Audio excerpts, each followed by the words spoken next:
উপলক্ষে আজকের এই পূজার সম্মানিত সভাপতি স্নেহের হারাদন পূজা কমিটি, মঞ্চ উপবিষ্ট মুরাদনগর বাংলা থানার ভারপ্রাপ্ত কর্মকর্তা তদন্ত DI-1, আমাদের রামচন্দ্রপুরের খুব পরিচিত যে সুন্দর ব্যবহার দিয়ে আত্মীয়র মতো করে আইন শৃঙ্খলাকে বিগত 2 বছর রামচন্দ্রপুরের বিট অফিসার জনাব আলামিন, উপস্থিত আমার ছোট ভাই বাবু, উপস্থিত নেতৃবৃন্দ, আপনারা পূজারীরা, আদাব, আসসালামু আলাইকুম।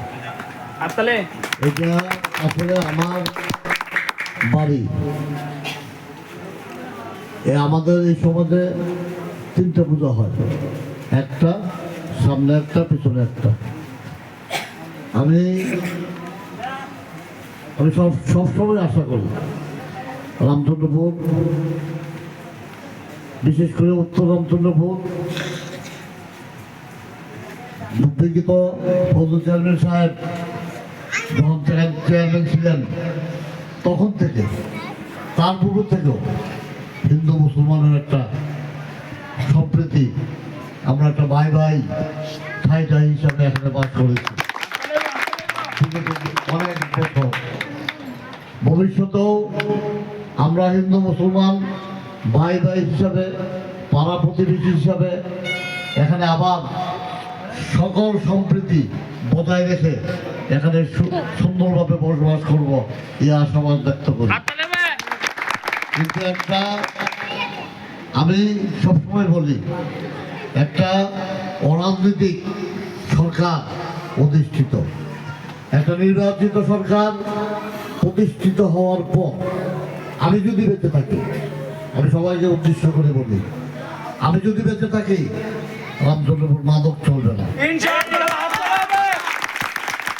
আমি ইচ্ছা থাকা সত্ত্বেও অনেক কিছু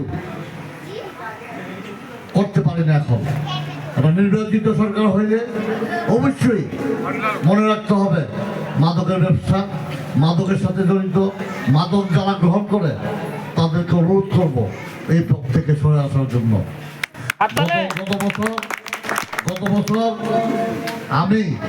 আমি বিশ্বাস করি হিন্দু মুসলমান এদেশের হিন্দুদেরকে ফজল চেয়ারম্যান, আমি 2004 সালে যখন রায়ট সৃষ্টি হইল দেশে, আমরা নৌকা দিয়া ঘরে ঘরে লোক বসাইয়া পাহারা দিছি না।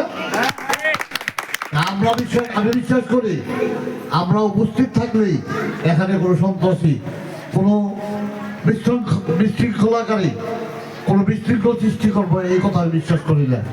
কিন্তু খুব অতীব দুঃখের বিষয়, এইটা আমার বাড়ি। গত বছর এখানে একটা গন্ডগোল হয়েছে, এইটার জন্য আনন্দ করবা, সারারাত্র আনন্দ করবা, তার জন্য আইন শৃঙ্খলা রক্ষাকারী বাহিনী ভাইয়েরা দিন রাত আমাদের জন্য, তোমাদের জন্য পরিশ্রম করছে।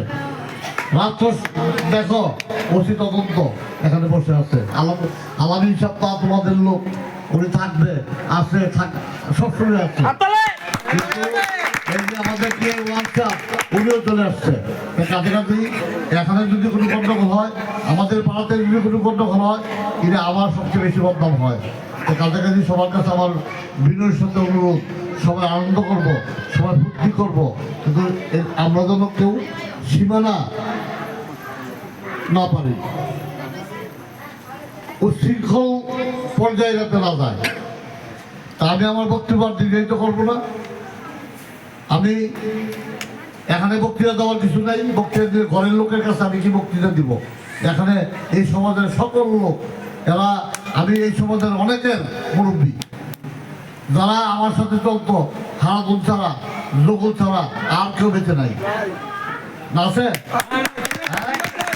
আমার সাথে চলাফেরা করছে তারা কেউ নাই, আশু কাকা নাই, তারপরে এই সঞ্জয় বাবা নাই, বিভিন্ন মেম্বার নাই, অনেকে নাই। শুধু আমার সমবয়সী, আমার ছোট হইলেও হারদন, আর আমার সমবয়সী হলো যুগল।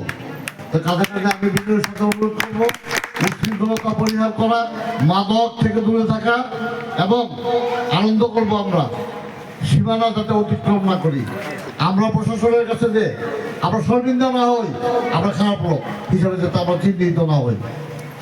তা আমি আমার বক্তব্য দীর্ঘায়িত করবো না। রাত্রে অনেক তোমরা আনন্দ করো, ফুর্তি করো। আমি আমাদের এই ইউনিয়নের পক্ষ থেকে, আমার পক্ষ থেকে, আলহাজ কাজী সামুহাজ জনসন গায়কোয়াড় সাহেবের পক্ষ থেকে তোমাদেরকে শারদীয় শুভেচ্ছা জানাই এবং প্রশাসনের যারা এখানে এত কষ্ট স্বীকার করে এখানে এত রাত্র উপস্থিত হয়েছেন, আছেন আমাদের জন্য, তাদের কাছে আমি কৃতজ্ঞতা প্রকাশ করি। আমি আমার বক্তব্য আর দীর্ঘায়িত করি না। সবাই ভালো থাকবেন, সুখে থাকবেন, শান্তিতে থাকবেন। আল্লাহ হাফেজ।